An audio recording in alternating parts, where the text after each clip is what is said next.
It started with a whisper. A small Canadian mining company, Briex Minerals Limited, had made an unbelievable announcement, one that would shake the financial world to its core. Somewhere deep in the jungles of Borneo, Indonesia, they had discovered what appeared to be one of the largest gold deposits in history. The news spread like wildfire. Investors, bankers, and mining tycoons sat up in their chairs, their minds racing. If this was true, it would change the global gold market forever. And more importantly, it would make those who got in early unimaginably rich. Briex, once an obscure penny stock company, was suddenly at the center of the financial universe. Its stock began skyrocketing overnight, multiplying in value in ways no one had ever seen before.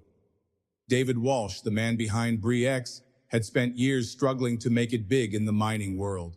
Now, seemingly overnight, he was being hailed as a visionary, a man who had struck gold when no one else could. His secret, a geologist named Michael de Guzman.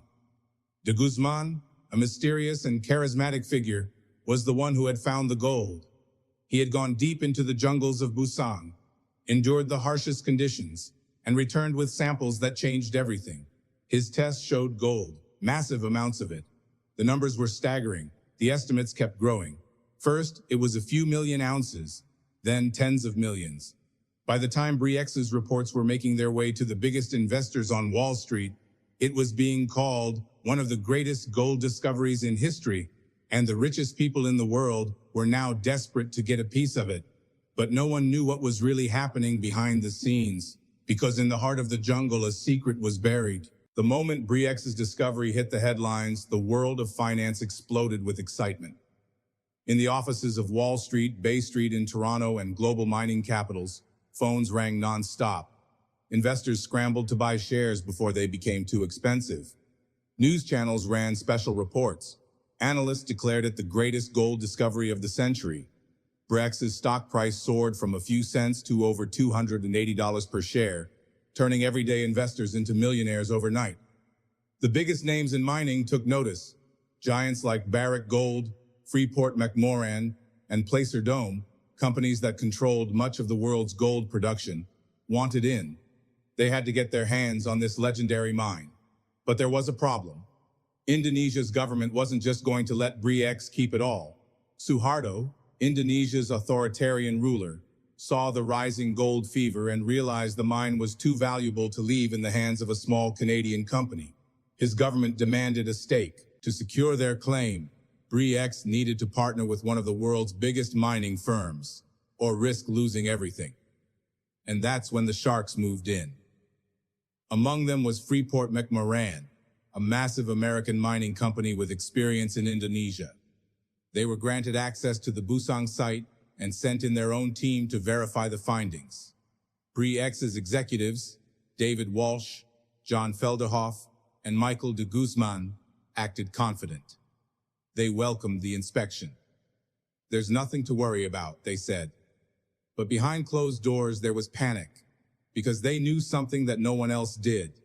The mine wasn't what it seemed, and once Freeport's team started digging, the truth would come out. By early 1997, Briex was at its peak. Its stock was worth billions, and some of the world's richest investors were now involved.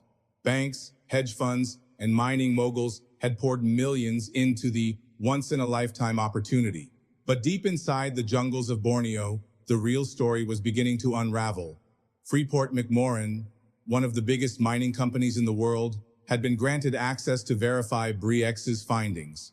They sent a team of experienced geologists to Busan to conduct their own tests. Briex executives knew this was their moment of truth. If Freeport's geologists confirmed the gold deposit, it would lock in billions of dollars in deals. Briex would become one of the biggest mining companies in history. But if they didn't find gold, everything would collapse. The geologists arrived at the site and got to work. They drilled deeper than Briex had before. They collected fresh samples of rock from beneath the surface. And then, the worst possible thing happened. They found nothing. No veins of gold, no massive deposits, just ordinary rock. Confused, they double-checked their methods. Maybe they had drilled in the wrong spot. Maybe they had made a mistake. But sample after sample came back empty. After days of drilling, Freeport's experts reached a stunning conclusion.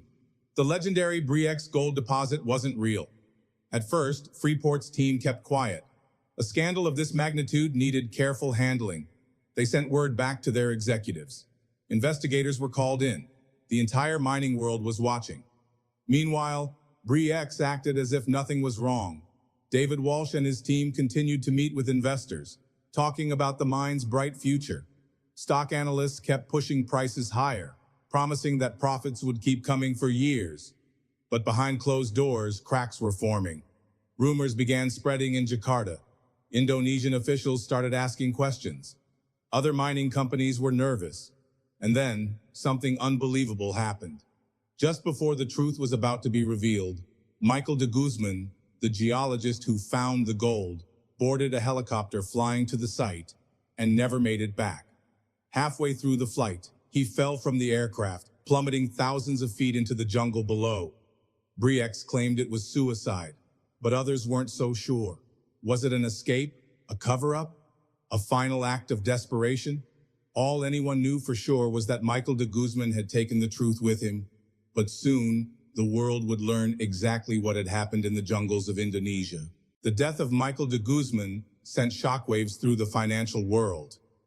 The official story? Suicide. Bre-X executives claimed he had been under pressure, unable to handle the stress of overseeing such a massive gold discovery.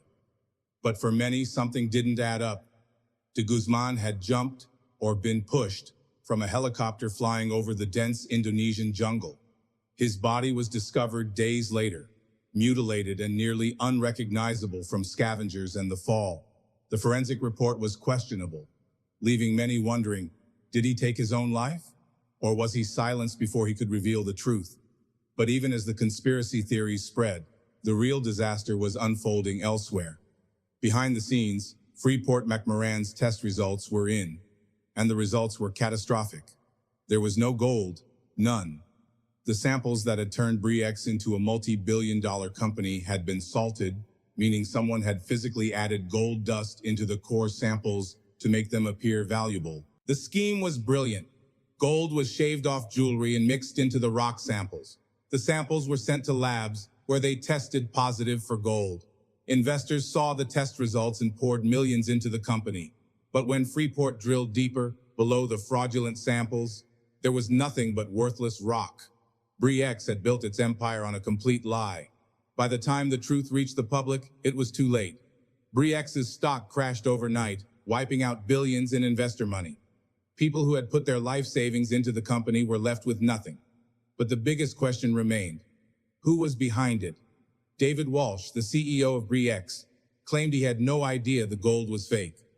John Felderhoff, the company's chief geologist, vanished, denying any wrongdoing. And Michael de Guzman, the one man who knew everything, was dead. Indonesian authorities launched an investigation. Lawsuits flooded in. Financial analysts were humiliated. But the damage was done. Bre-X, once worth over $6 billion, was now worth nothing. The richest investors in the world had been played for fools. And yet, despite one of the biggest financial frauds in history, almost no one went to jail. But the final chapter in this story would reveal just how deep the deception ran. As Bre-X collapsed, the world watched in disbelief. How could one of the biggest gold discoveries in history turn out to be completely fake? Banks, hedge funds, and billion-dollar mining companies had poured money into a mine that didn't exist. Investors who had been promised unimaginable wealth were now left with nothing. Who was to blame? Authorities scrambled to hold someone accountable. David Walsh, the CEO, had made millions from Bre-X's meteoric rise, but he claimed he knew nothing about the fraud. John Felderhoff, the company's chief geologist, had sold $84 million worth of stock before the collapse. He fled to the Caribbean, living in luxury while investors suffered. Michael de Guzman, the man who supposedly discovered the gold, was dead, having fallen or been pushed from a helicopter. But there was one problem. Despite billions of dollars being lost, no one could be directly tied to the crime. Michael de Guzman, the one man who could have explained it all, was gone. David Walsh had moved to the Bahamas, far from investigators. And John Felderhoff? He vanished, refusing to answer questions. Even as lawsuits were filed and criminal charges were debated, there was no smoking gun, no hard proof of who had salted the samples. Meanwhile, those who had lost fortunes in the BRIEX scandal were furious. Small-time investors had bet their life savings on what was supposed to be the gold find of the century. Even billionaire mining executives, who prided themselves on never being fooled, had been played like amateurs. BRIEX wasn't just another financial scam, it was one of the biggest corporate frauds in history. And the most shocking part? Almost no one paid the price. By 1998, BRIEX was worthless, completely wiped off the stock market. David Walsh, once hailed as a mining genius, died just a few years later in 1998 at the age of 52, taking any secrets he had to the grave. John Felderhoff was arrested and charged with insider trading, but after a long trial, he was acquitted. And Michael de Guzman? Some believed he was murdered to cover up the scandal. Others whispered that he faked his death, disappearing into the jungle with millions. But no one really knows. The BRIEX scandal forced the mining industry to rewrite its rules. Governments introduced stricter regulations to prevent companies from fabricating gold discoveries. But no amount of new laws could bring back the billions lost. In the wake of BRIEX's collapse, governments rushed to change the rules. Canada introduced National Instrument 43-101, a strict law forcing mining companies to prove their discoveries before selling stock. Investors became more skeptical, demanding deeper investigations before jumping into the next big thing. The mining industry would never be the same again. But the truth is, scams like this never really die. A new scheme always comes along. A new set of greedy investors always lines up, thinking this time will be different. To this day, BRIEX remains one of the greatest financial scams in history.